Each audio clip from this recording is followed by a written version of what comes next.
Assalamualaikum warahmatullahi wabarakatuh. Yang saya hormati sahabat-sahabat mahasiswa, eh, kita bertemu kembali dalam mata kuliah Hukum Pemerintahan Daerah. Dan pada pertemuan ini yang merupakan sesi ke-10, kita akan mendiskusikan tentang produk hukum di tingkat daerah. Materi ini sangat penting karena melalui pemahaman tentang produk hukum di tingkat daerah ini nanti kita akan tahu jenis-jenis produk hukum yang bisa dibuat oleh pemerintah daerah, baik di level eksekutif maupun legislatif maupun produk hukum yang dibuat bersama oleh eksekutif dan legislatif di tingkat daerah. Oke,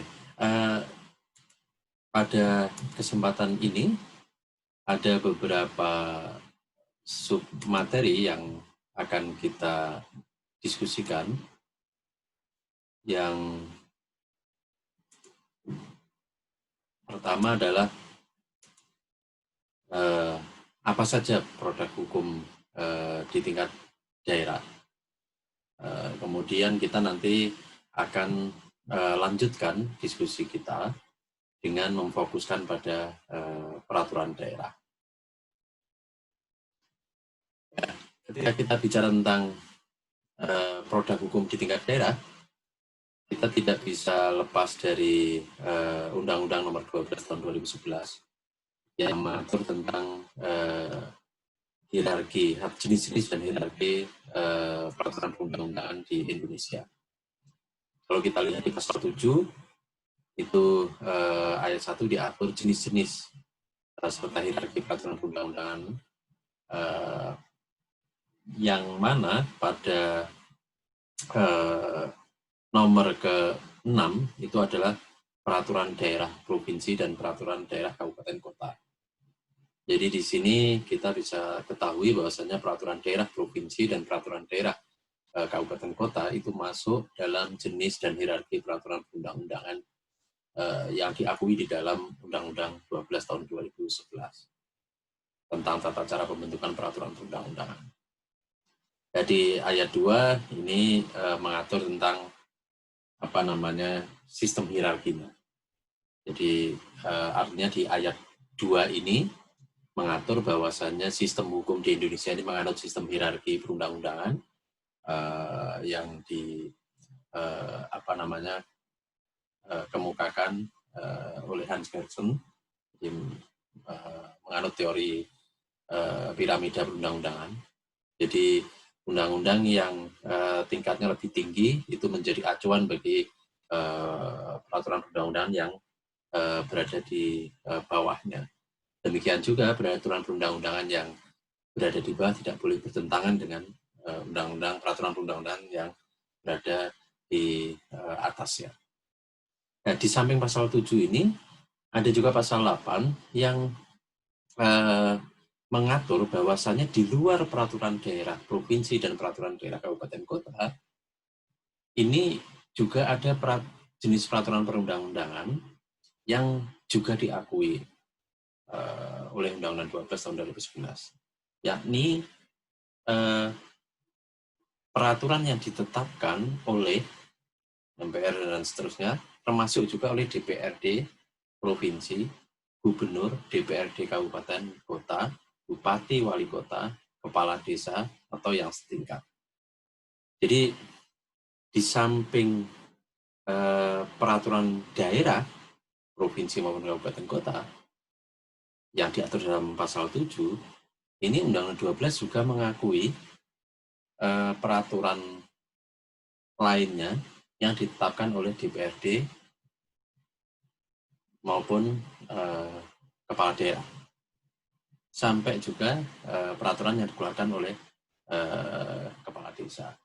Dengan syarat, jadi dia diperintahkan atau peraturan tersebut yang dikeluarkan oleh gubernur, DPRD kabupaten kota, bupati wali kota atau kepala desa itu ditetapkan atau dibuat berdasarkan perintah dari peraturan perundang-undangan yang lebih tinggi atau dibentuk berdasarkan kewenangan. Jadi kalau kita lihat di pasal 7 sebenarnya yang diakui adalah hanya peraturan daerah provinsi dan peraturan daerah kabupaten kota. Artinya itu peraturan yang dibentuk bersama oleh legislatif dan eksekutif daerah, oleh DPRD dan kepala daerah. Tetapi di samping peraturan daerah yang dibentuk bersama oleh DPRD dan kepala daerah, ini peraturan yang ditetapkan oleh DPRD provinsi, peraturan yang ditetapkan oleh DPRD, peraturan yang ditetapkan oleh kepala daerah, peraturan yang ditetapkan oleh kepala desa, ini juga diakui. Jadi di samping perda nanti ada peraturan DPRD, ada peraturan gubernur, ada peraturan bupati atau peraturan wali kota, ada peraturan kepala desa. Dan ini semuanya diakui sepanjang diperintahkan oleh peraturan perundang-undangan. Jadi peraturan tersebut dibuat berdasarkan mandat atau berdasarkan perintah dari peraturan perundang-undangan lebih tinggi, atau peraturan tersebut dibentuk berdasarkan kewenangan, atau dia ditetapkan atau dibuat karena berdasarkan kewenangan yang dimiliki oleh pihak-pihak ini, DPRD, kepala daerah, atau kepala desa. Jadi kalau kita lihat konstruksi dari pasal 7 dan pasal 8 ini, produk hukum di daerah itu nanti tidak hanya perda yang merupakan peraturan yang perundang-undangan yang dibuat oleh DPRD dan kepala daerah, tapi juga ada peraturan DPRD, ada peraturan kepala daerah, dan ada peraturan kepala desa. Nah, jadi kalau kita lihat itu, maka produk hukum di tingkat daerah itu bisa dibedakan menjadi dua. Jadi yang berbentuk peraturan, itu ada peraturan daerah, ada peraturan kepala daerah, pergub, peraturan bupati, wali, peraturan bersama kepala daerah, peraturan DPRD. Ini yang berbentuk peraturan. Yang kedua adalah produk hukum yang berbentuk keputusan atau penetapan. Itu bisa keputusan kepala daerah, keputusan DPRD, keputusan pimpinan DPRD, keputusan Badan Kehormatan DPRD. Jadi yang pertama ini, peraturan ini adalah bentuk produk hukum daerah yang dibuat berdasarkan perintah peraturan perundang-undangan. Kalau yang kedua ini, bentuk keputusan atau penetapan, ini umumnya produk hukum yang dibuat berdasarkan kewenangan yang dimiliki oleh masing-masing pejabat ini. Jadi semuanya merujuk pada ketentuan pasal 7 dan pasal 8 Undang-Undang 12 tahun 2011. Nah, ini kira-kira petanya semacam ini. Peta dari produk hukum di tingkat daerah. Jadi yang berbentuk peraturan itu ada peraturan daerah atau nama lainnya bisa konon kalau di atau Perdasus kalau di Papua misalnya. Isinya peraturan perundang-undangan yang secara umum. Kalau peraturan kepala daerah ini peraturan teknis pelaksanaan perda. Peraturan bersama kepala daerah, peraturan yang mengikat antar daerah yang dibuat oleh beberapa kepala daerah. Peraturan DPRD mengikat ke dalam DPRD. Kemudian ada keputusan, semuanya bersifat penetapan, seeking, dan itu bersifat individual. Jadi kalau kita pelajari ilmu perundang-undangan itu, kalau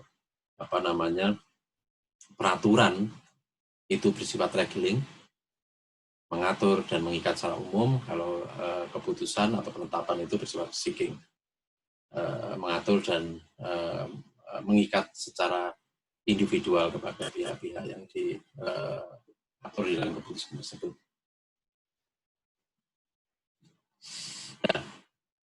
Apa saja muatan perda? Jadi kita berikutnya mendiskusikan tentang peraturan daerah. Jadi jenis produk hukum pertama di tingkat daerah, peraturan daerah. Perda ini memuat materi tentang penyelenggaraan otonomi daerah dan tugas pemantauan, dan penjabaran lebih lanjut dari ketentuan peraturan perundang-undangan yang lebih tinggi. Jadi muatan materi dari perda ini secara umum sudah ini. Jadi perda bisa daerah bisa membuat perda sepanjang mengatur penyelenggaraan otonomi daerah dan tugas pembantuan, serta mengatur penjabaran lebih lanjut dari ketentuan peraturan perundang-undangan yang lebih tinggi. Misalnya perda tentang pendidikan. Perda tentang pendidikan itu menjabarkan dari Undang-Undang Pendidikan Nasional, Sistem Pendidikan Nasional. Perda tentang retribusi itu merupakan pengaturan lebih lanjut dari penyelenggaraan. Di samping itu, perda dapat memuat materi muatan lokal sesuai dengan ketentuan perundang-undangan. Jadi di samping materi muatan perda itu terkait dengan penyelenggaraan otonomi dan tugas pembantuan serta penjabaran lebih lanjut dari ketentuan perundang-undangan yang lebih tinggi, perda dapat memuat materi muatan lokal. Jadi misalnya perda terkait dengan penggunaan bahasa daerah, itu bisa. Nah, di dalam Undang-Undang Nomor 12 Tahun 2011 dan juga Undang-Undang tentang Pemerintahan Daerah itu juga diatur bahwasannya karena negara kita menganut sistem hierarki perundang-undangan, maka merujuk pada pasal 7 Undang-Undang 12 tahun 2011 tadi, bahwasanya perda provinsi itu hierarkinya lebih tinggi daripada kabupaten kota. Jadi perda kabupaten kota tidak boleh bertentangan dengan perda provinsi. Provinsi di mana kabupaten kota tersebut berada. Kalau tadi adalah muatan perda secara umum, di dalam Undang-Undang Pemerintahan Daerah itu juga diatur muatan perda provinsi. Apa saja muatan dari perda provinsi? Yang pertama adalah kewenangan provinsi. Jadi perda provinsi bisa mengatur atau bisa berisi penjabaran tentang kewenangan provinsi. Terus kemudian yang kedua, kewenangan yang lokasinya lintas daerah kabupaten kota dalam satu provinsi. Jadi kalau ada urusan yang menyangkut lintas kabupaten, itu bisa diatur dalam perda provinsi. Kewenangan yang penggunaannya lintas daerah kabupaten kota dan satu provinsi, ini juga bisa diatur. Kewenangan yang manfaatnya atau dampak negatifnya lintas daerah dalam satu provinsi. Atau kewenangan yang penggunaan sumber dayanya lebih efisien bila dilakukan oleh daerah provinsi. Jadi sebenarnya kalau kita lihat di sini muatan perda provinsi itu hanya dua di samping yang dua ini ya. Yang pertama adalah kewenangan provinsi itu sendiri, dan yang kedua perda provinsi bisa mengatur kewenangan yang menyangkut lintas kabupaten kota di wilayah provinsi itu. Sedangkan perda kabupaten kota memuat materi muatan kewenangan kabupaten kota, kewenangan yang lokasinya dalam daerah kabupaten kota, kewenangan yang penggunaannya dalam daerah kabupaten kota, kewenangan yang manfaat atau dampak negatifnya hanya dalam daerah kabupaten kota, kewenangan yang penggunaan sumber dayanya lebih efisien apabila dilakukan di daerah kabupaten. Jadi kabupaten kota ya hanya muatan materi perdanya hanya mengatur di dalam kabupaten kota itu. Sedangkan kalau ada kewenangan yang lintas kabupaten kota itu harus masuk dalam perda provinsi. Nah, perda atau peraturan daerah ini dapat memuat atau dapat mengatur sanksi. Apa saja sanksi yang bisa dimuat dalam perda? Yang pertama, perda dapat memuat ketentuan tentang pembebanan biaya paksaan penegakan pelaksanaan perda seluruhnya atau sebagian kepada pelanggar. Jadi dalam perda bisa mengatur sanksi pembebanan biaya paksaan. Di sisi lain, perda juga dapat memuat ancaman pidana. Tetapi karena dia levelnya di tingkat daerah, maka ada batasan batasan maksimalnya. Jadi ancaman pidana yang bisa dimuat dalam perda itu paling lama adalah 6 bulan atau denda paling banyak 50 juta. Jadi perda itu tidak bisa mengatur sanksi pidana yang lebih dari 6 bulan. Kalau lebih dari 6 bulan itu levelnya sudah harus undang-undang. Perda dapat memuat ancaman pidana kurungan atau pidana denda selain tersebut di atas sesuai dengan ketentuan peraturan perundang-undangan. Jadi ini prinsip umumnya, paling lama 6 bulan atau denda paling lama 50 juta, paling banyak 50 juta. Tetapi kalau ada mandat dari peraturan perundang-undangan yang secara khusus memberi wewenang untuk mengatur ancaman sanksi pidana maupun denda melalui perda yang besarnya melebihi 50 juta atau lamanya ancaman pidana kurungan itu lebih dari 6 bulan, itu bisa. Tetapi sebenarnya itu leg spesialis gitu. Jadi leg generalisnya atau ketentuan umumnya itu ancaman pidananya paling lama 6 bulan. Dendanya paling banyak 50 juta. Itu bisa dilampaui jika ada mandat khusus. Nah, yang keempat, perda juga dapat memuat ancaman sanksi yang bersifat restoratif, atau mengembalikan keadaan semula, dan sanksi bersifat administrasi. Apa itu sanksi bersifat restoratif atau mengembalikan keadaan semula? Ya, itu sanksi yang di luar sanksi pidana dan di luar sanksi denda yang sifatnya lebih ke mengembalikan keseimbangan sosial. Jadi misalnya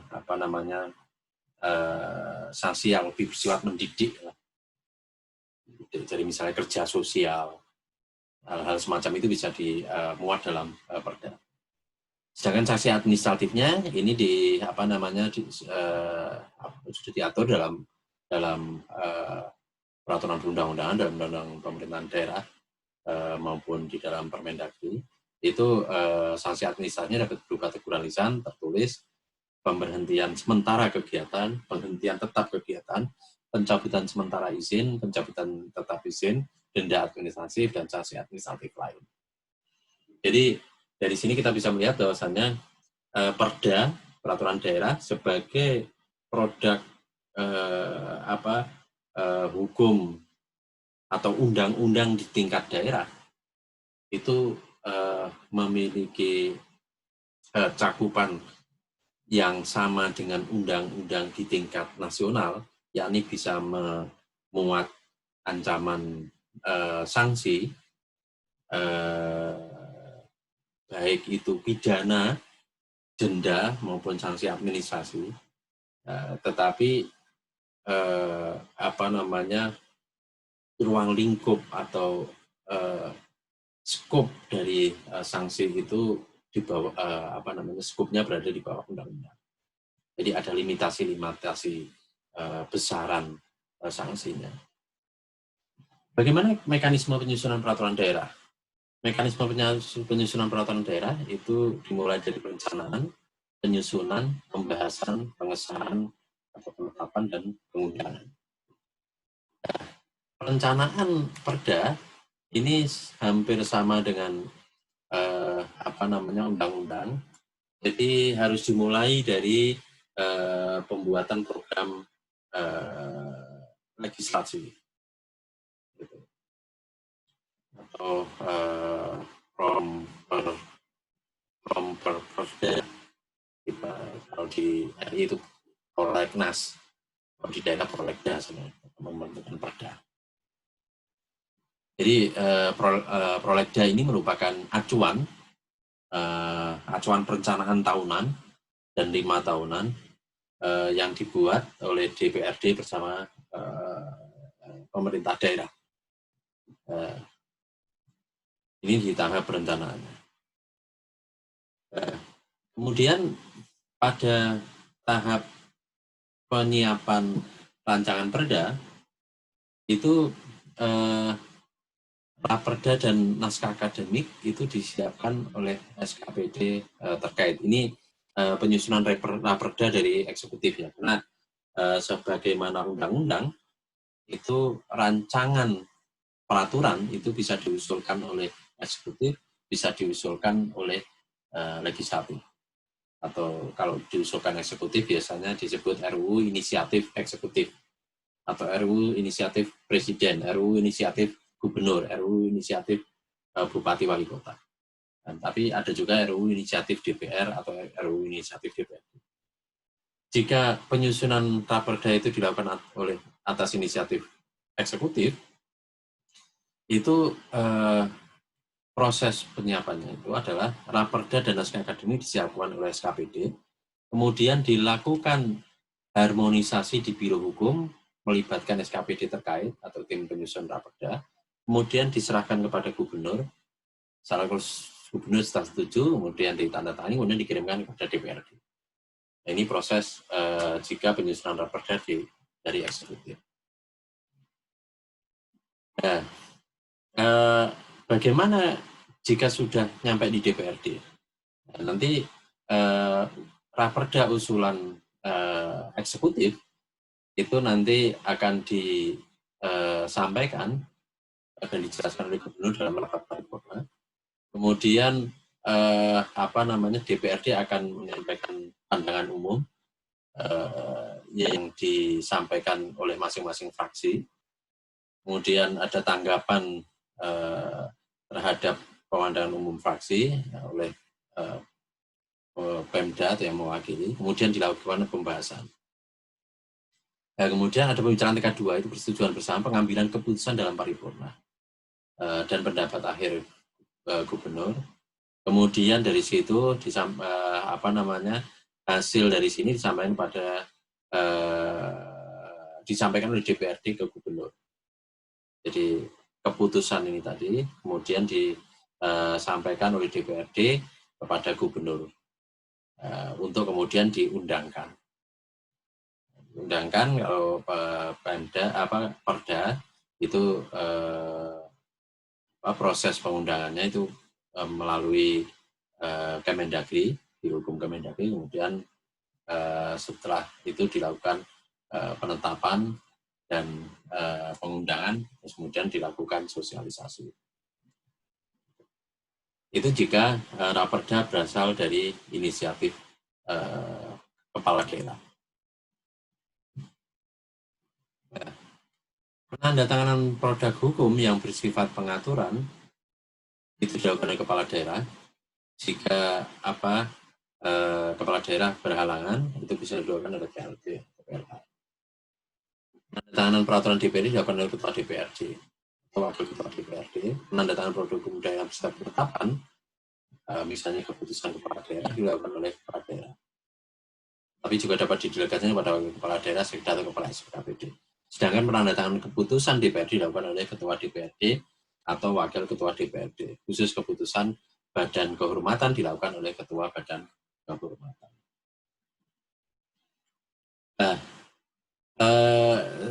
sedangkan pada tahap pengundangan, ini perda yang telah ditetapkan atau ditandatangani oleh kepala daerah, ini diundangkan dalam lembaran daerah. Ini sebenarnya lebih ke sifatnya untuk pengumuman gitu ya. Jadi pengundangan merupakan pemberitahuan secara formal suatu perda sehingga mempunyai daya ikat kepada masyarakat. Jadi undang-undang itu perlu diberitahukan secara formal, perlu masukkan dalam lembaran daerah itu agar masyarakat tahu, karena prinsip umum dari hukum itu adalah bahwasanya orang yang tidak tahu akan adanya hukum maka dia tidak harus taat dan tidak bisa diberi sanksi jika dia dianggap melanggar atas hukum itu. Tetapi dengan adanya pengundangan ini yang merupakan instrumen untuk pemberitahuan secara formal, maka begitu sebuah peraturan perundang-undangan itu sudah diundangkan, sudah dimasukkan dalam lembaran daerah, maka muncul yang namanya fiksi hukum, di mana seluruh masyarakat dianggap sudah tahu. Dianggap, jadi fiksi hukumnya di situ, adalah masyarakat dianggap tahu karena peraturan perundang-undangan itu sudah dicantumkan dalam lembaran negara atau lembaran daerah.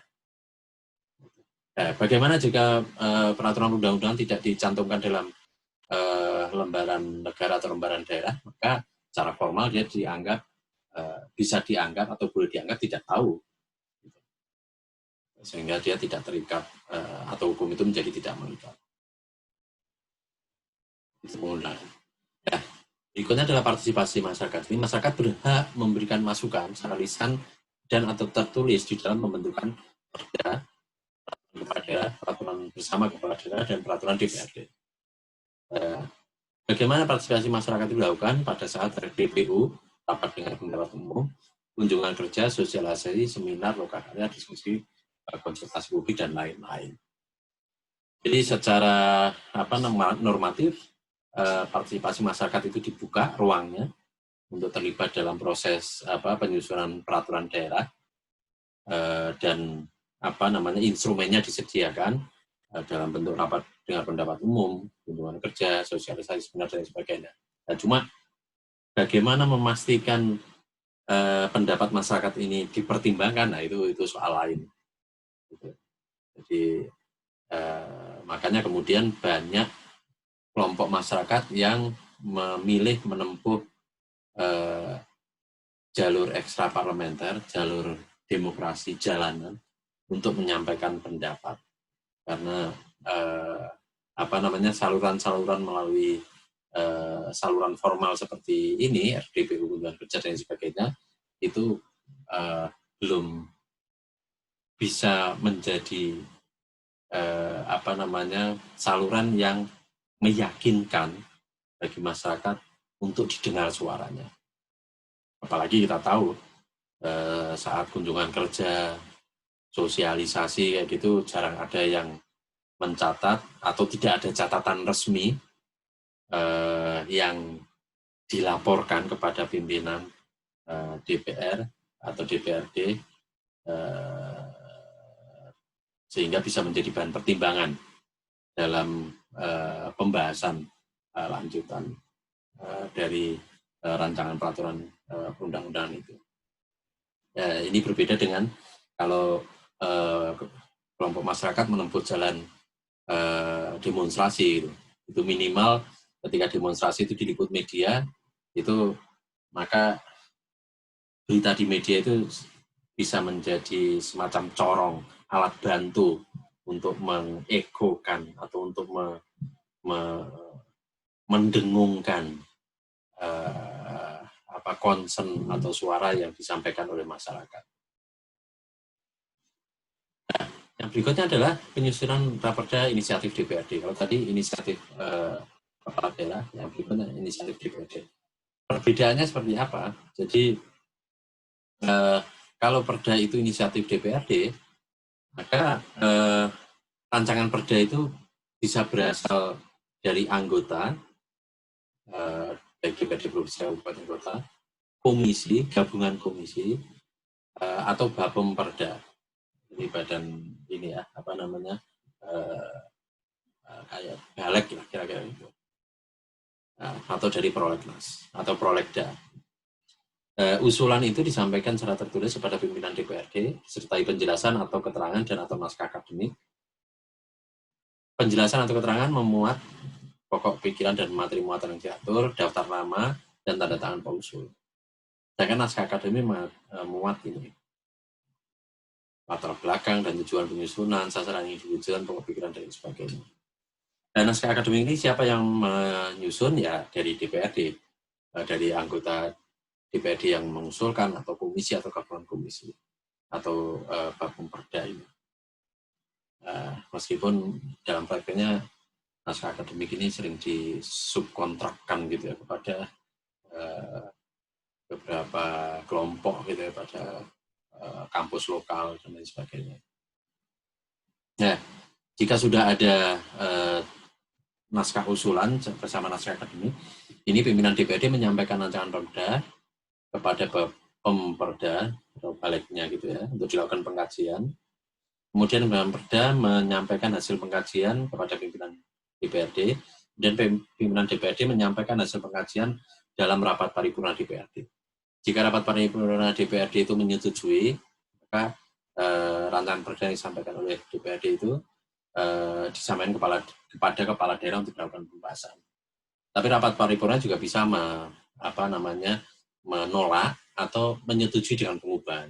Ini disetujui, tapi ada perubahan, harus ada dilakukan perubahan-perubahan pada aspek-aspek tertentu. Jadi begitu materi yang saya sampaikan terkait dengan produk hukum di tingkat daerah dan kemudian penjelasan tentang apa itu perda, apa materi muatannya, bagaimana mekanisme penyusunannya. Dan nanti di pertemuan berikutnya saya akan membahas produk hukum di tingkat daerah yang bersifat